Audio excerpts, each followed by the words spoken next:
Oh, thank you, Acting President. And I must say, I mean, the revolutionary talk that's coming out of this place. I mean, normally we'd be expecting, you know, to try and bring down the federal government coming from the other side of the House. But that was a very interesting contribution, Mr. Finn.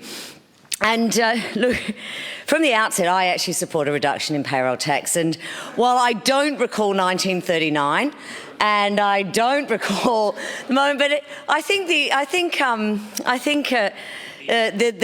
government side should take. Well, I'm not sure whether they should take it as a compliment that Mr. Finn wants to give the government back the rights to introduce state income tax and take it away from the federal government and actually sack half of his federal colleagues.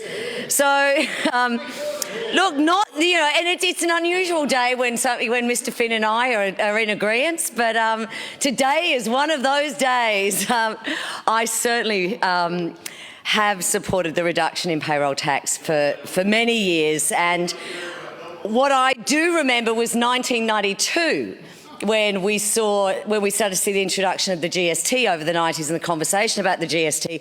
And one of those conversations about the GST, and I believe our Prime Minister in the late 90s, Prime Minister Howard, assured us that the introduction of the GST would see the end of payroll tax.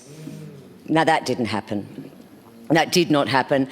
And we are seeing it diminish. We see each year either the thresholds go up, the percentages go down. And you look at somewhere like the ACT, where I think the threshold now sits at $2 million. So this is not about a small business tax. However, I agree that this tax is not a healthy tax. To tax jobs is not helpful, and certainly it was the Australian Sex Party's policy to reduce payroll tax, and it certainly is the Reason Party's policy to reduce payroll tax. Yes, we were radicals, that's right. I mean, I'm all for taxing cannabis, but taxing jobs might be another matter. However, this motion doesn't do this. Today we've got two motions. We've got Mr. Quilty's motion here that is payroll tax should be reduced, please discuss. And the next motion will be GVTs should be abolished, please discuss.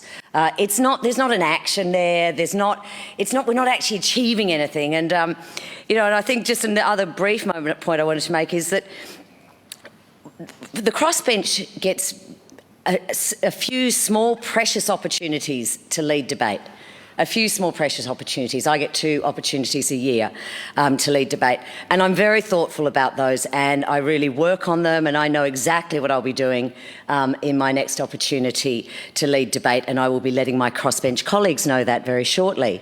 But we got notice of this motion, what was it, Friday or was it Monday?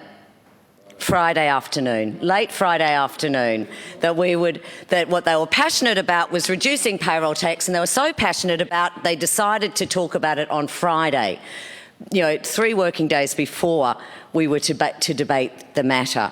So while I support the notion of reducing payroll tax, putting forward a motion like this saying, let's reduce payroll tax, let's discuss reducing payroll tax. It won't reduce payroll tax. It gives a great opportunity for a wide-ranging, I guess, conversation about all taxes and about revolutionary ideas like abolishing the federal government or abolishing 2/3 of the federal government. That would be another interesting debate. I'm just not sure about whether this is the right chamber for that to occur. That may be a matter for the federal government to debate. And